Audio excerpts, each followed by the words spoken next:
وہ سب کچھ دے سکتا ہے, مالک کل ہے, اختیار کل ہے, سارے خزانے اس کے ہاتھ میں ہیں. اللہ کسی کو مال نہ دے, اللہ کسی کو دولت نہ دے, غریب ہو, پھٹا پرانا کپڑے پہنتا ہو, احسان کیا ہے؟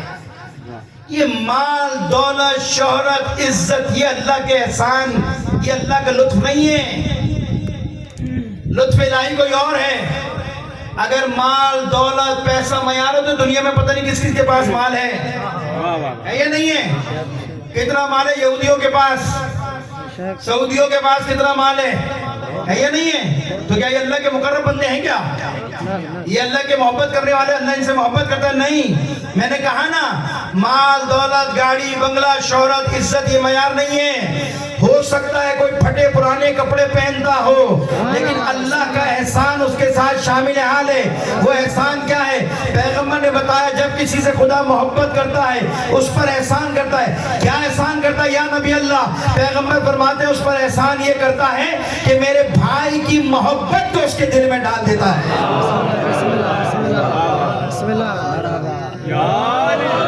تو کبھی اپنے پھٹے پرانے کپڑوں پہ شرم نہ کیا کرو, فخر کر کے گھوما کرو کہ خدا تو نے دنیا میں غریب رکھا تو کیا ہوا, علی کی ولایت کے معاملے میں تو نے غریب نہیں رکھا.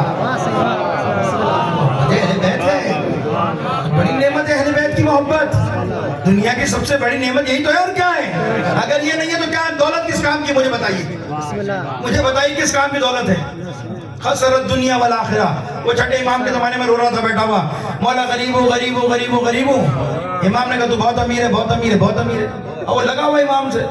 سادے ہوتے نا ہمارے لوگ بیچارے, جیسے ہماری پہاڑی کے لوگ سادے ہوتے ہیں, نفیس ہوتے ہیں, پاکیزہ ہوتے ہیں نا, اس لیے ان کی سمجھ میں نہیں آتا, سادے ہوتے ہیں. مولا سے آگے مولا غریب, مولا کہتے بھائی تو امیر ہے. وہ سمجھ نہیں رہا, مولا میرے گھر چلو. بسم اللہ, صحیح بات. مولا نے کہا بھائی تو امیر ہے, میرے گھر چلیے. خالی پتیلیاں, بچے بھوکے 3 دن سے. پھر مولا کہتے ہیں تو بہت امیر ہے. وہ بیچارہ سمجھ نہیں سکا سادہ آدمی. پھر جھنجھلا کے کہتا اچھا آپ بتائیے میں کیسے امیر. امام نے کہا اچھا ایک بات بتا. مسکرا کر کہتے, مولا کے چاہنے والا ہے نا, مسکرا کر کہتے اچھا یہ بتا, میں ابھی تجھے پوری دنیا کی دولت تیرے قدموں میں رکھ دوں. اختیار ہے نا امام کو, اختیار ہے نا. وہ جب ابو ذر بھی بیچارہ آیا تھا نا مولا کے پاس, اپنی غربت کا روتا رونا روتے ہوئے, بول نہیں رہا تھا. اہل بیت کے ماننے والے غیور ہوتے ہیں, غیور, باوقار ہوتے ہیں.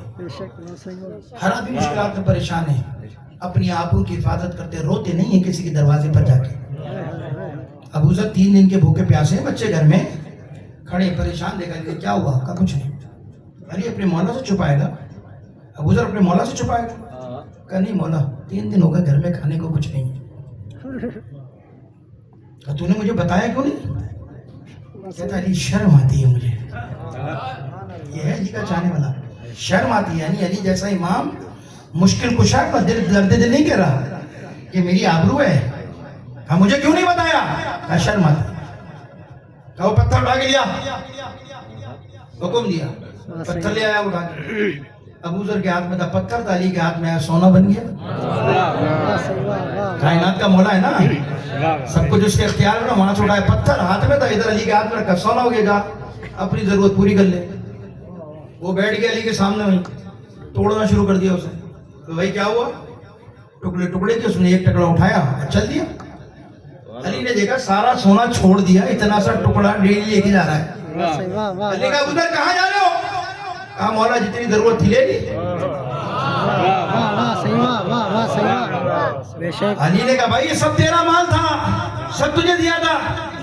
علی جتنی ضرورت تھی لے لی. علی نے سوال کیا کل کیا کرے گا؟ سبحان اللہ, بسم اللہ. بھائی آج تو ضرورت تھی تو نے پوری کری, کل کیا کرے گا؟ یہ ہے علی کے ماننے والے بامعرفت, جو امام کو جانتے تھے, جو امام کے مقام کو پہچانتے تھے, جو علی کو دنیا کی وجہ سے امام نہیں مانتے تھے. عزیزو علی نے کہا کل کیا کرے گا؟ پلٹ کر جواب دیتا علی کل کی فکر وہ کرے کہ جس کے پاس علی جیسا امام نہ ہو. نعرہ حیدری, مولا علی علیہ السلام بآواز بلند سلوات. بسم جس کے پاس علی جیسا امام نہ ہو. اب مجھے بتائیے کیا کچھ نہیں دے سکتے امام؟ اور وہ امام نے کہتا غریب ہے، غریب ہوں غریب ہوں. امام نے کہا بھائی پوری دنیا کی دولت اگر تیرے سامنے رکھ دوں اور تجھ سے صرف ایک جملہ کہوں کہ تو ساری دولت لے لے، ہماری محبت اور ولایت سے ہاتھ اٹھا لے، تو کیا ایسا کر لے گا؟ ٹھوکر مار کر کہتا یا علی یا مولا فرزند رسول پوری دنیا کو ٹھکراتا ہوں، پوری دنیا کو ٹھوکر مار سکتا ہوں، آپ کی ولایت اور محبت کو نہیں چھوڑ سکتا. امام نے پلٹ کر کہا پھر تو غریب کیسے ہوا؟ ارے سن، ساری دنیا کی دولت ایک طرف ہے، ہماری محبت اور ولایت ایک طرف ہے.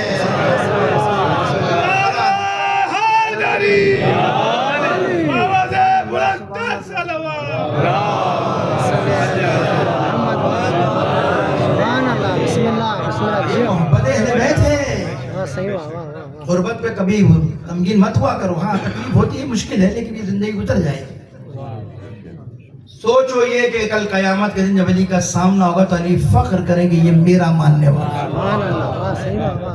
کتنی بڑی علی نے محبت کی سند دی آپ کو، اس سے بڑی کیا ہو سکتی ہے؟ پیغمبر کی میں نے حدیث پڑھی، 20 اثرات بتائے علی کی محبت کی، اور جناب سیدہ کی محبت کے 100 اثرات پڑھے میں نے. 100 بسم اللہ.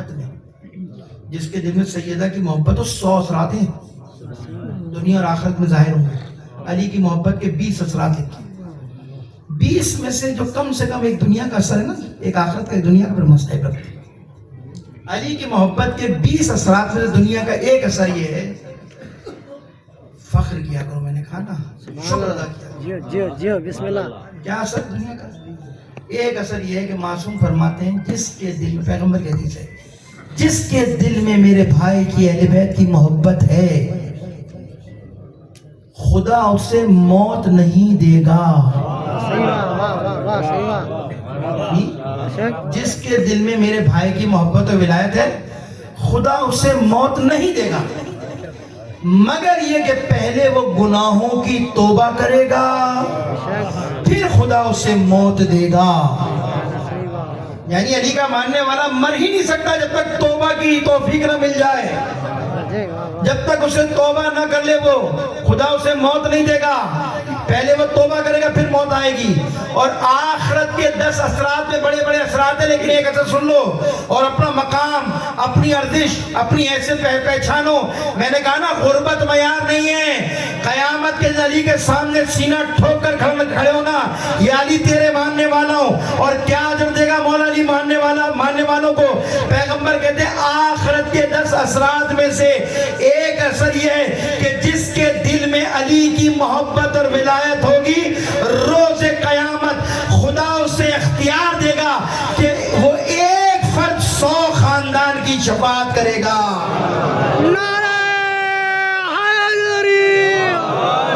حضرت محمد مصطفیٰ صلی اللہ علیہ وسلم بلندر سلوات.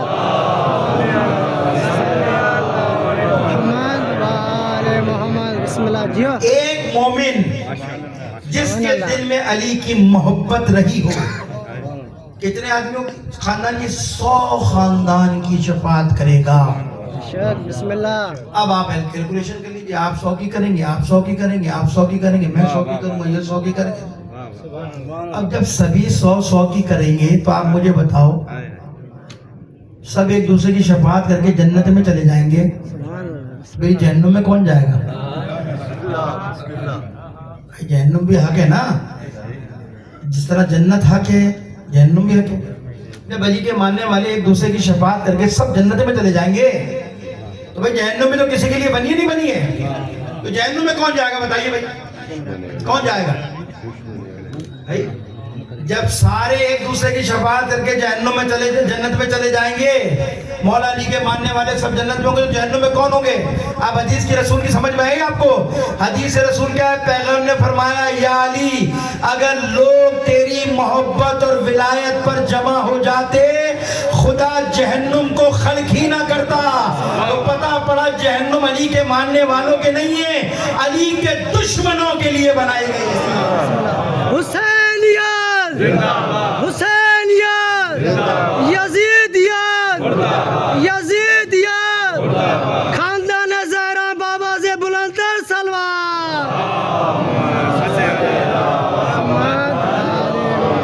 بس ختم کر دیا میں نے اپنی بات کو پہنچا دیا. تو عزیزوں ولایت ہے یہ محبت اہل بیت سے فخر کیا کرو. لیکن مسئلہ سب سے بڑا کیا ہے, جب ولایت کا موضوع لیا جاتا ہے تو لوگ ڈرتے ہیں, مولوی ڈرتے ہیں, انہیں آپ کی فکر ہے. بھائی مولانا کہہ تو دیا کچھ کرنے کی ضرورت نہیں, نماز پڑھو نہ روزہ رکھو, کیا ضرورت ہے؟ جنت ہماری ہے, 100 آدمی کی شفاعت کریں گے ہم لوگ سینہ ٹھوک کر. یہ مولانا نے کہہ دیا ہے نا, کیا ضرورت ہے؟ مولانا نے کہا تو ہے, مولانا نے مولا کا قول سنایا, پہلے ولایت ہے پھر نماز ہوگا, کیا ضرورت ہے؟ ہوتا یہ نقصان کہ جب محبت اہل بیت کو بیان کیا جاتا ہے تو لوگ اپنی مرضی کا نتیجہ نکال کے چلے جاتے ہیں, کچھ کرنے کی ضرورت ہی نہیں ہے. بسم اللہ ہے یا نہیں ہے؟ ایسے ہی ہوتا ہے نا. بھائی نماز پڑھ گئے کربلا والے, ہمیں نماز کی کیا ضرورت ہے؟ نماز تو کربلا والے پڑھ گئے, ہمیں کیا ضرورت ہے نماز پڑھنے کی؟ نہ رہے جنت. یہ نا ہمارا تصور یہ نہیں عزیزوں. یہ ولایت اہل بیت, محبت اہل بیت انسان کو خدا سے دور کرنے کے لیے نہیں ہے. اگر کسی ذہن کی بات میں یہ ذہن میں یہ ہے کہ محبت اہل بیت مجھے خدا کی عبادت سے, خدا کی دعاؤں سے اور مناجات سے اور عبادت سے, خدا کے احکامات سے دور کرنے کے لیے ہے, تو خدا کی قسم اس نے ولایت کو سمجھا ہی نہیں ہے, وہ ولایت کو سمجھ ہی نہیں پایا. محبت اہل بیت اللہ سے دور کرنے کے لیے نہیں ہے, محبت اہل بیت انسان کو اللہ سے نزدیک کرنے کے لیے ہے. یہ ولایت ہے جو تمہیں خدا تک پرواز کرائے گی, یہ ولایت ہے جو تمہیں خدا تک پہنچائے گی. ورنہ کوئی ہے اس روئے زمین پر کہ جو اللہ تک پہنچانے کی صلاحیت رکھتا ہو؟ ہے کوئی روئے زمین پر جو تمہیں بتائے کہ میں زمین سے زیادہ آسمان کے راستے جانتا ہوں؟ ہے کوئی کہ جو خدا تک پہنچانے کے لیے راستے جانتا ہو؟ کوئی نہیں ہے. پیغمبر کی سند موجود ہے, پیغمبر نے فرمایا اللہ کو کسی نے نہیں پہچانا, مجھ محمد نے پہچانا, یا علی ابن ابی طالب تو نے پہچانا ہے.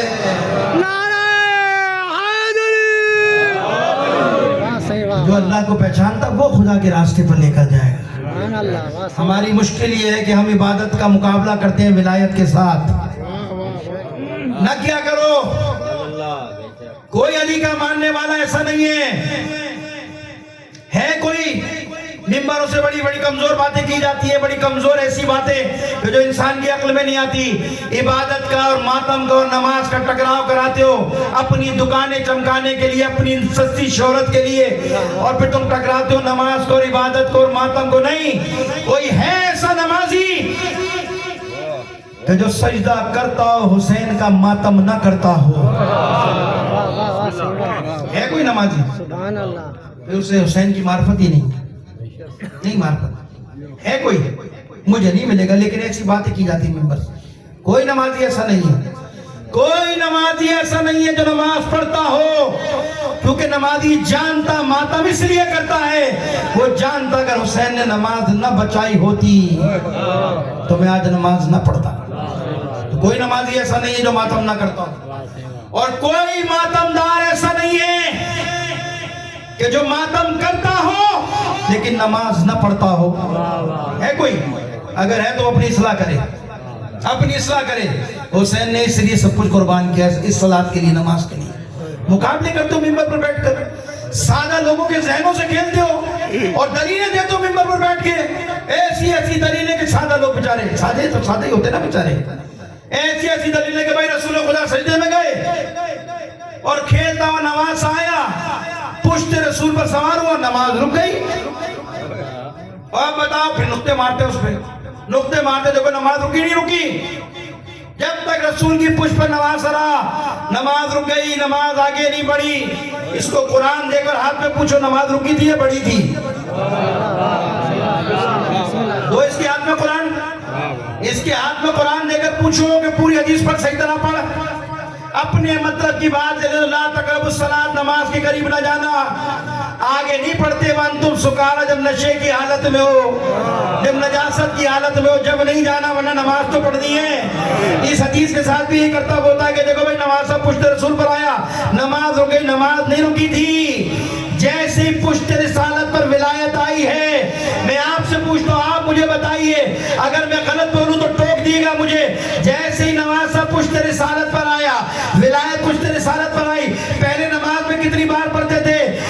3 بار کہتے تھے سبحان ربی العالی بحمدہ، سبحان ربی العالی بحمدہ، سبحان ربی العالی بحمدہ۔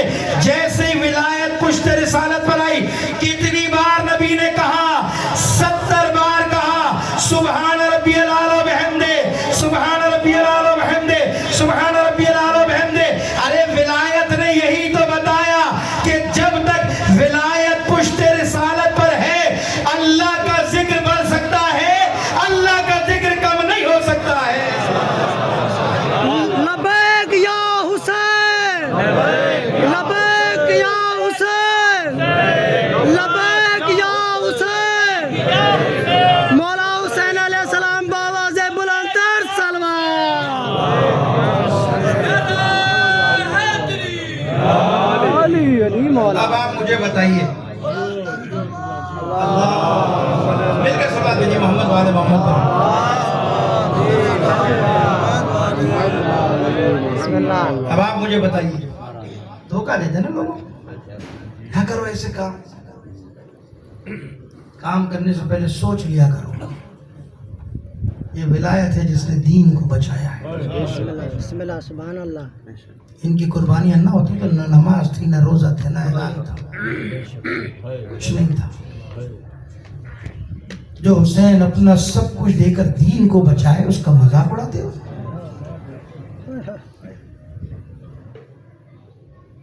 معمولی چیز پر قیمتی چیز کو قربان نہیں کیا جاتا۔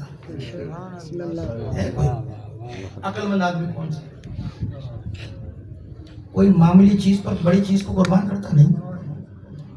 حسین کوئی معمولی چیز پر قربان ہوئے تھے؟ حسین نے اپنے بیٹے کا جنازہ کسی معمولی چیز پر دیا تھا؟ حسین نے بتایا کہ میرے نزدیک سب سے بڑی چیز میرے دین ہے۔ اگر اکبر مارا جاتا ہے کوئی بات ہے، عباس کے بازو اٹھانے پڑے کوئی بات ہے، علی اصغر کا جنازہ اٹھاؤں گا کوئی بات ہے، اے میرے نانا کے دین اگر مجھے زینب کی چادر دینی پڑے سب کچھ دے دوں گا، نانا کے دین تجھ پر آنچ آنے نہیں دوں گا۔ شیعو، حسین کا مطلب سمجھو قربانی کا، کوئی ایسا کام نہ ہو جس سے حسین کا دل دکھ جائے۔ کل روز قیامت مولویوں کو تو جواب دے سکتے ہو، روز قیامت اگر زہرا نے پوچھ لیا اے میرے شیعو تمہاری نجات کے لیے میرے لال نے بچے کا جنازہ اٹھایا،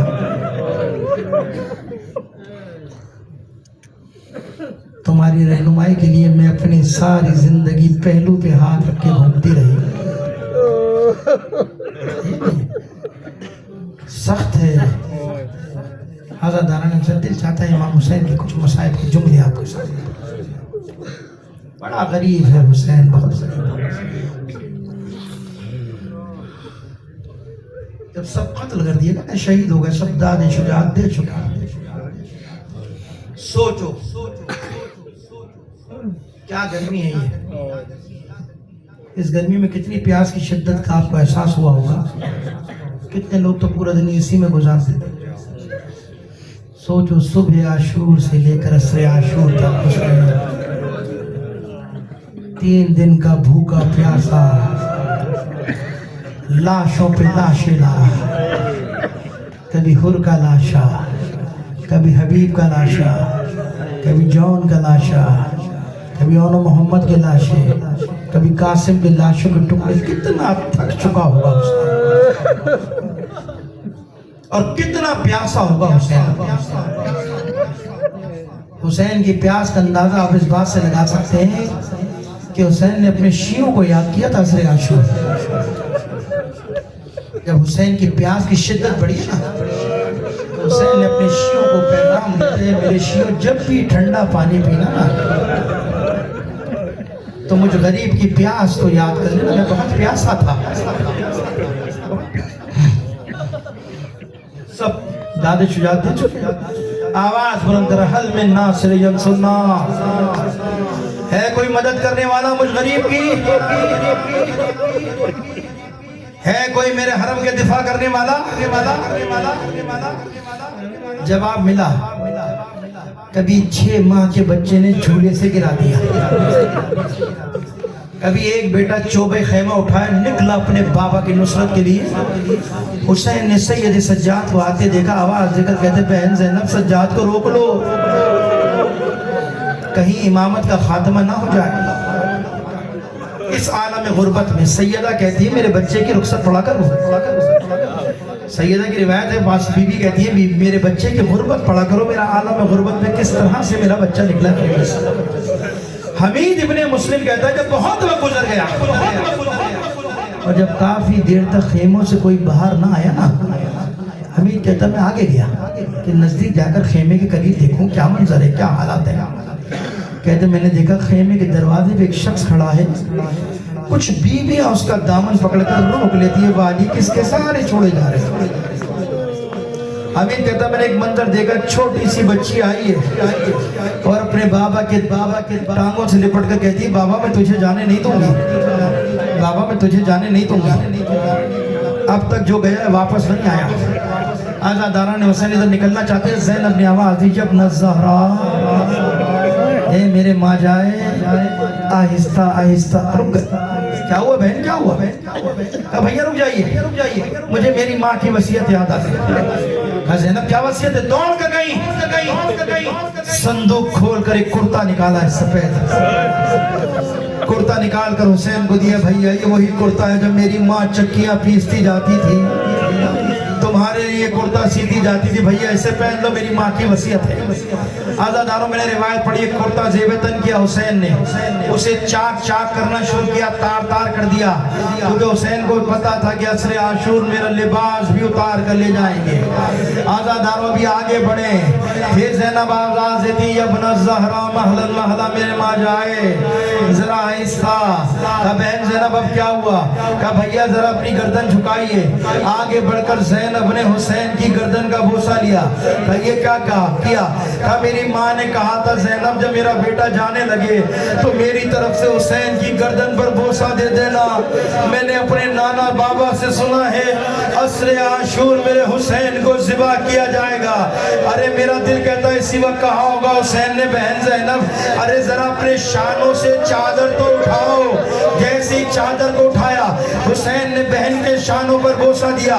کہا بھائی یہ بوسہ کیوں دیا؟ کہا میرے بابا نے کہا تھا کہ میری شہادت کے بعد زینب کے ہاتھوں میں رسیاں باندھی جائیں گی، اسے کوفہ شام کی منزلوں میں پھرایا جائے گا۔ آزاداران حسین اس حالت میں حسین غربت سے نکلے ہیں، زلجنا کے قریب آئے، زلجنا تیری زحمتیں ختم ہو گئی ہیں، تیرا آخری سوار حسین بچا ہے۔ آزاداروں ایڑ ماری، زلجنا آگے نہیں بڑھتا، جانتے کیوں؟ اپنی بے زبانی میں کہتا ہے مولا آقا کیسے آگے بڑھوں؟ ارے تیرے سینے پہ سونے والی بچی میرے سموں سے لپٹ کر رو رہی ہے، زلجنا میرے بابا کو لے کر مت جا، ارے میرا چچا عباس بھی مجھ سے وعدہ کر گیا تھا واپس نہیں آیا۔ حسین نے دیکھا اپنے زلجنا سے نیچے اتر گئے، سکینہ کو سینے سے لگایا، پیار کیا، اے میری جان میں نے اپنے نانا سے وعدہ کیا تھا، وعدہ پورا کرنے کا وقت آ گیا۔ کہا بابا میں آپ کو جانے نہیں دوں گی۔ آزادارہ نے حسین اچھا کہتی ہے سکینہ بابا ایک آرزو پوری کر دو، ایک بار اپنے سینے پر سلا دو۔ حسین کربلا کی سرزمین پر لیٹ گئے، بچی کو سینے سے لٹایا، سینے پہ لگایا لٹایا، اس کو تسلیاں دینے لگے۔ کیا کہا ہوگا؟ یہی کہا ہوگا نا بیٹا آج سے دنیا میں دستور بدل گیا، وہ اپنی ماں کے پاس سونا، علی اصغر میرے پاس سوئے گا، سکینہ جہاں ماں سلا دے میری بچی وہاں سو جانا، ماں کو تنگ نہ کرنا۔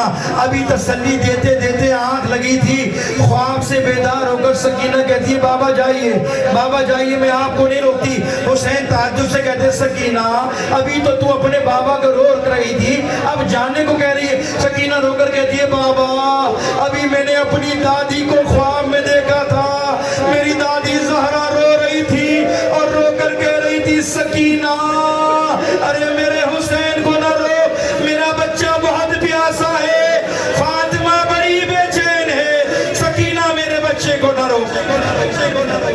اس عالم غربت میں حسین میدان میں چند جملوں کی زحمت ہے. حسین نے حملہ شروع کیا. تم نے میرے اکبر کو مارا, تم نے میرے قاسم کو مارا, آؤ میرے پیاسے کے جندے کو لڑتے جاتے. آزاداروں وہ وقت بھی آیا کہ فاطمہ کا لال زخموں سے چور پشت ذوالجناح پر ڈگمگا رہا ہے. عمر سعد نے حرملہ کو بلایا. حرملہ کوئی ایسا کام کر دے کہ حسین گھوڑے سے گر جائے. حرملہ کہتا میں نے تیر کو کمان میں جوڑا, میں حسین کا نشانہ لینا چاہتا تھا لیکن مجھے کوئی جگہ ایسی نہ ملی کہ جہاں تلوار کا زخم نہ ہو, جہاں تیر کا زخم نہ ہو. ارے کسی نے تیر مارا تھا, کسی نے تلوار سے مارا, کسی نے نیزہ مارا, کسی نے بھالا مارا, کسی نے حسین کو پتھر مارا. اور میں نے مقتل میں یہاں تک پڑھا جس کو کچھ نہ ملا وہ کربلا کی خاک اٹھاتا تھا, حسین پر پھینکتا جاتا تھا. اس عالم غربت میں فاطمہ کا لال ذوالجناح پر ڈگمگا رہا ہے. عمر سعد نے کہا حرملہ حسین کو گرا دے. حرملہ کہتا میں حسین کے تعاقب میں ایک نشیب میں بیٹھ گیا. کہتا جب کافی دیر گزری, سنو گے کیا کہا حرملہ نے. حرملہ کہتا جب کافی دیر گزری تو میں نے دیکھا حسین غریب کی پیشانی خالی ہے. حرملہ کہتا میں نے تیر کو کمان میں جوڑا, حسین کی پیشانی کا نشانہ لیا, ادھر تیر کا لگنا تھا. فاطمہ کا لال پشت ذوالجناح پر نہ سنبھل سکا, حسین گھوڑے سے گرے. امام زمانہ کہتے ہیں ارے میرا سلام ہو کربلا کے اس شہید پر کہ جو گھوڑے سے گرا, نہ زین پر تھا نہ زمین پر تھا. لیکن میں ہاتھ جوڑ کر کہتا ہوں ذرا غور سے دیکھو تو کوئی دکھیاری ماں اپنی گود پھیلائے آوازیں دے رہی ہوگی, آجا میرے لال, آجا میرے حسین. ارے تیری ماں نے تجھے آج کے دن کے لیے پالا تھا. ارے منادی ندا دے رہا ہے حسین قتل کر دیے گئے, حسین شہید کر دیے گئے. زینب گھبرا کر خیموں سے باہر نکلی. دلہ زینبی آپ نے دیکھا ہوگا, اس دلہ زینبی میں جب زینب پہنچی ہے کیا دیکھا نشیب میں کہ شمر حسین کے سینے پر سوار ہو چکا تھا. سادات مجھے معاف کریں گے, میں اتنی سخت روایت پڑھتا نہیں ہوں لیکن میں نے مقتل میں ایک روایت پڑھی ہے. آپ گریہ کرنے آئے ہو نا, جب آنسو آ جائے نا تو زہرا سے کہنا زہرا ان آنسوؤں کو شفاعت کا ذریعہ بنا دینا. ہم گناہگار ہیں, ہم خطا کار ہیں, زہرا ہمارے پاس ان آنسوؤں کے سوا کچھ نہیں ہے. شمر جب سینے پہ سوار ہوا, روایت کہتی ہے حسین نے غشی سے آنکھیں کھولی ہے. شمر کو دیکھ کر ایک جملہ کہا ہے, شمر میں نے اپنے نانا سے سنا ہے کہ مجھے کتے کی شکل والا جس کے بس کے نشان ہوں گے وہ مجھے ذبح کرے گا, وہ میرے سر کو تن سے جدا کرے گا. ابھی حسین نے یہ جملے ادا کیے. جانتے ہو شمر خبیث نے کیا کیا؟ جیسے حسین نے جملے کہے, شمر نے حسین کی داڑھی میں ہاتھ ڈالا, حسین کے منہ پہ تماچا مارا, حسین کو پلٹ دیا. 13 ضربے ماری ہے, 13 ضربے, اور ہر ضرب پر نبی آیا کرتے تھے. جب پہلی ضرب لگی ہے آدم آئے آواز دے کر کے پروردگارا, اور یہ منظر برداشت نہیں کر سکتا. آدم چلے گئے, نوح چلے گئے, ابراہیم چلے گئے, سارے پیغمبر آتے رہے, ادھر سے جاتے رہے, لیکن جب آخری ضرب لگی ہے حسین نے دیکھا کہ حسین کے سرانے حسین کی ماں کھڑی ہے. حسین آواز دے کر کہتے اماں, اماں سب چھوڑ کر چلے گئے. اے اماں, اس عالم غربت میں اپنے حسین کو تنہا نہ چھوڑ.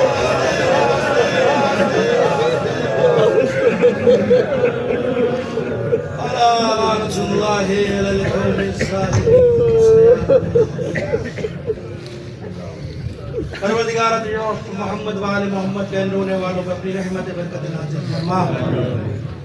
پروردگار اس مجلس رضا کا ثواب مرحوم خادم شاہ کی روح کو پہنچا. پروردگار ان کی قبر پر اپنی رحمت برکت نازل فرما, ان کی قبر کو منور فرما. پروردگار شفاعت اہل بیت نصیب فرما. امام حسین کے ظاہر پروردگار روز قیامت امام حسین کے ساتھ محشور فرما، پسماندگان کو، اولاد کو، بھائی کو صبر جمیل عطا فرما۔ پروردگارہ انہوں نے جو دین کے راستے میں اپنی خدمات کو قومی ملی خدمات کو انجام دیا، اپنی بارگاہ میں قبول و مقبول فرما۔ پروردگارہ یہ مومنین جو بیٹھے جن کی آنکھوں میں آنسو ہے، پروردگارہ تو جو حسین کی غربت کا واسطہ ان میں کوئی پریشان ہوگا، اس میں کوئی مریض ہوگا، پروردگارہ مختلف حاجات اپنی بارگاہ میں لے کر آئے ہوں گے، یہ فرش عزا ہے پروردگارہ، اس فرش عزا کی بڑی اہمیت ہے، تو بہتر جانتا ہے۔ ان تمام عزاداروں کی دعاؤں کو اپنی بارگاہ میں قبول و مقبول فرما، ان کی جان، مال، عزت و آبرو کی حفاظت فرما۔ یہ علماء کرام جو یہاں بیٹھے پروردگارہ ان کی تمام زحمات کو اپنی بارگاہ میں قبول فرما، ان کی جان، مال، عزت و آبرو کی حفاظت فرما۔ پروردگارہ تشیع کو سربلندی عطا فرما۔ پروردگارہ تیری بارگاہ میں دعا کرتے دنیا میں جہاں کہیں بھی مقاومت کی تحریکیں چل رہی ہیں، لبنان میں، شام میں، عراق میں، یمن میں، پروردگارہ فلسطین میں مجاہدین کو کامیابی نصیب فرما، کفر کی طاقت کو ناکام و نامراد فرما، پارا چنار کے مومنین کی حفاظت فرما۔ پروردگارہ پارا چنار میں جو سازش ناصر انہیں بے نقاب فرما، ان کو ذلیل و رسوا فرما، پاکستان کی سرحدوں کی حفاظت فرما۔ پروردگارہ پاکستان کی طرف جن لوگوں نے میری نگاہ اٹھا کر دیکھا ان کو ناکام و نامراد فرما۔